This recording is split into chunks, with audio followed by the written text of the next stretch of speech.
What could be weirder than signing a bill into law that requires schools to stock tampons in boys' bathrooms?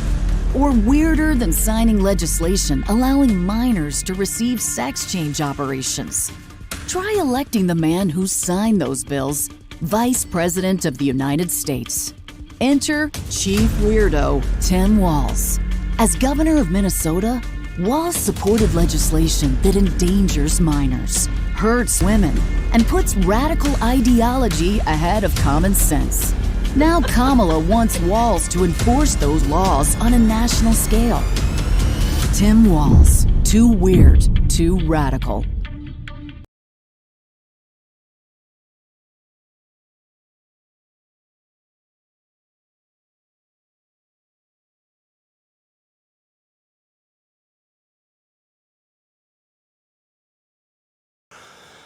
So anyways, jump right into this. Let's get this straight.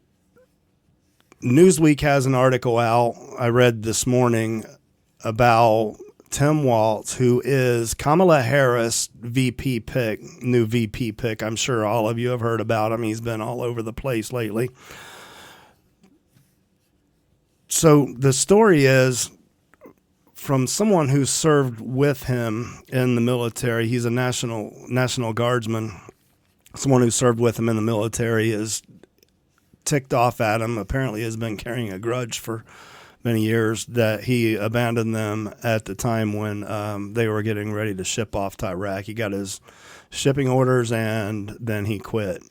I think he got an honorable discharge, but of course the right is going to run this as expected. They would. They're going to run this as a stolen valor, I think, is what J.D. Vance is calling it, which may, there's a question of that, and we'll get into that as we move through this article. But anyways, I just wanted to read this article with you.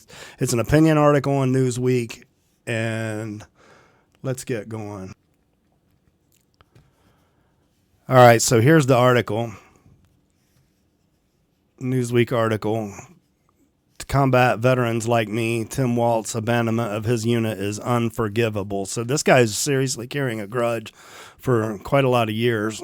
Some of that could be political bias. I really don't know. I don't know the story behind the guy. I don't know much about Tim Waltz, only what I picked up in the last couple days. But actually, just since yesterday, I think it was that she nominated him the VP, VP candidate. So anyways, let's see. In the coming days and weeks, you will hear a lot about Tim Waltz. You'll hear about his leadership. You'll hear about his time in office, and you'll hear about his military service. But here's the truth you won't hear from the mainstream media. Tim Waltz abandoned his men before a combat deployment, and he abandoned his city when it was literally on fire. Now that's... He did kind of abandon his mission in Minneapolis. There's a lot to that we'll get into later on. But anyway, that's the kind of leader Tim Waltz truly is. You already, no doubt, hearing about how Waltz spent 24 years in the Army National Guard and retired as a command sergeant major. He is fond of referring to himself as the highest-ranking enlisted soldier to serve in Congress. Now, this is interesting. Sorry, excuse me. Here's the truth. He indeed spent 24 years as an enlisted soldier in the Minnesota National Guard.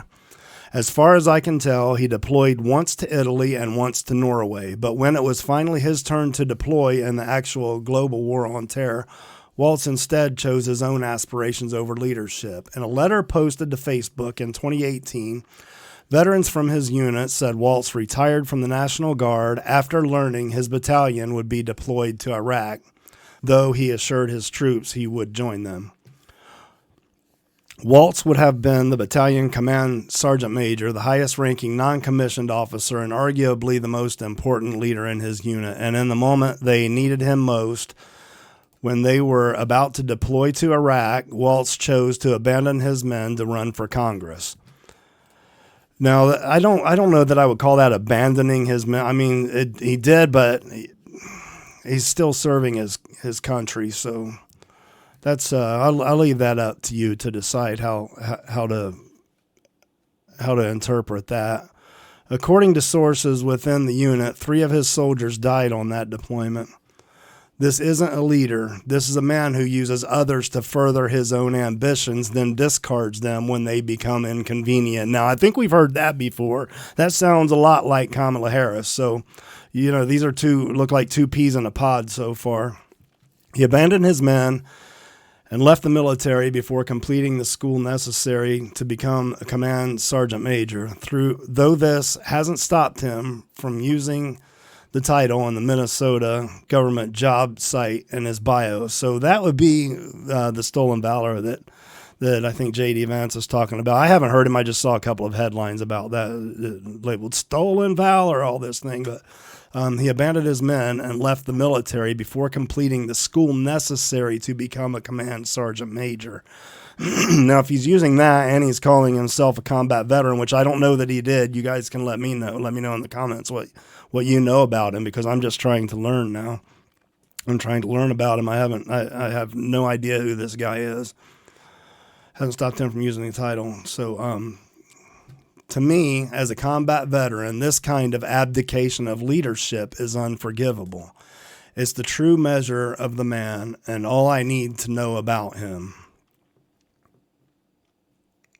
I don't have military history, so I don't know how other military members look at that, and maybe you guys again could let me know in the comments. I'd love to hear from you.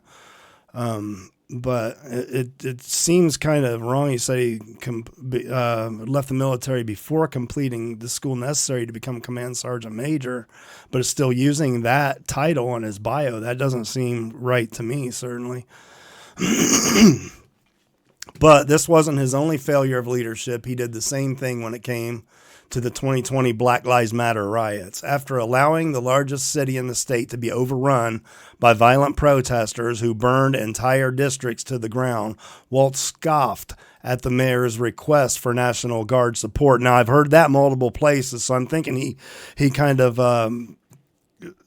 had a little bit of a dereliction of duty there where it came to the BLM riots. Whether you agreed with their mission or their motive or not, you have a responsibility to take care of your cities and to protect the people in them. And lots of Democrats, lots of left-wingers really failed miserably in that area, many supporting the destruction and the mayhem that went on.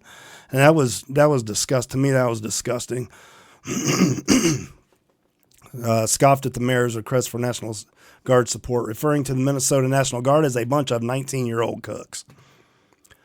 Were it anyone else, they could plead ignorant, but this was an unforgivable error for a 24-year-old veteran of the same state's Guard. Having served, Waltz should have known that the Minnesota National Guard boasts 180 military police in the 34th Military Police Company and more in the 257th Military Police Company, as well as National Guard security forces, an infantry battalion, and a cavalry regiment.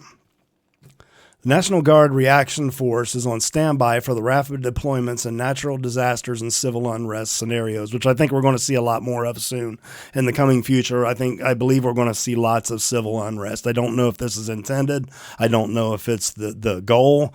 I'm not really sure, but coming over the next few months, I think we're going to see lots of civil unrest. There has been so much hate and fear and ire built up around Donald Trump. If he wins, the left isn't going to take that well.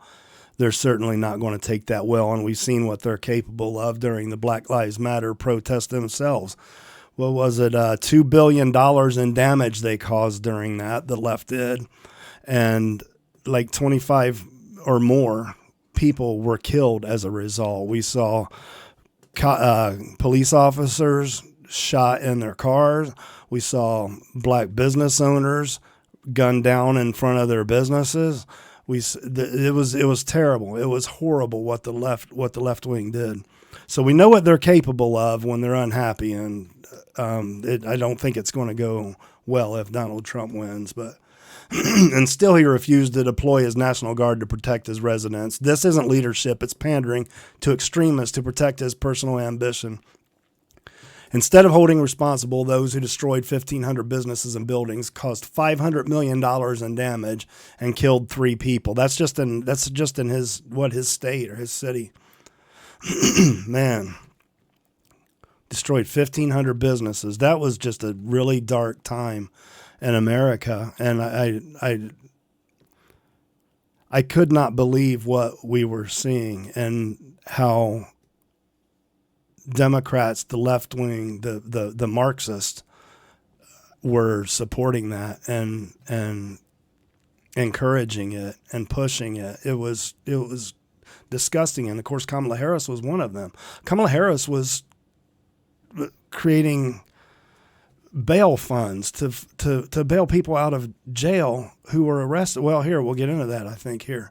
Walz, like his running mate, Kamala Harris, supported the Minnesota Freedom Fund, which bailed domestic terrorists out of jail after their arrest. That's awful. And the left went for this. I can't believe that anybody would be considering voting for this woman, and certainly not for whoever her VP pick was. That should be enough to disqualify her. Walz continued by supporting defund the police movements, resulting in a 70% rise in violent crime and a greater than 500% rise in carjackings. Now let's go just real quick. Kamala Harris supported the Minnesota Freedom Fund, which bailed domestic terrorists out of jail after their arrest. Now, this is one of the issues that she now claims to have reversed herself on. She was she was all for the defund the police and all of that. This is some of the things that she has now said, oh yeah, I'm not for that anymore. It's like, you didn't change your mind in 4 years. It's unreal. It's unreal what they'll tell you just to get and keep power. Are you starting to? Walz continued by supporting defund police movements, resulting in 70% rise in violent crime and a greater than 500% rise in carjackings. Are you starting to see a trend? Well, yeah. This is manufactured, and this is the intent. In order to bring in a new system, you have to destroy the old one. Capitalism, democracy, our system that we have lived under for the last 250 years is under a threat, but it's not from Donald Trump. It's from the Marxist horde that wants to tear it down. They've not been quiet about that. They've not been. That's no secret. That's not. There's nothing hidden behind that. That's what they want. That's what they want to do. And when I say the Marxists, I mean the literal Marxists. Black Lives Matter. They said that there was a video of the woman who created that, plainly saying she is a Marxist. Are you starting to see a trend? Waltz isn't a leader; he's a progressive. Leadership is decisive and accountable. That's true. Waltz cuts and runs, then lies and hides. In the end, no matter what you hear about Tim Waltz, this is the truth. When his men needed him before what would have been his only combat deployment, he was nowhere to be found. He bailed on them to chase political aspirations, and 3 of them died. That's horrible. When his state needed him, he was nowhere to be found. He waited days to call the National Guard, frozen in panic, and then 3 of his citizens died. And now we're expected to believe that when we need Tim Waltz the most, when the fate of the country is on the line, he will be there for us. Well, of course he won't. This is a pattern of behavior. Same with Kamala Harris. This is a pattern of behavior. These people they're not serious people. They're not people who you want to trust your lives or your well-being or your family to. History shows us that this is too great a lie to believe. So anyways, that's all I have about that. If you guys want to let me know what you think. I like when people leave comments and we can have a conversation about it. I like to hear your opinions and your thoughts on what's happening in the world today. If there's something more you'd like me to cover, or like me to bring to the forefront or talk about, or we can have a conversation about, let me know. Put it down in the comments, let me know, and I'll do some research. I'll find some articles or whatever on it, and we'll talk about it. So anyways, thanks again for all of you who have subscribed to the channel. If you enjoyed anything in this in this video, please leave a like, and I will talk to you later.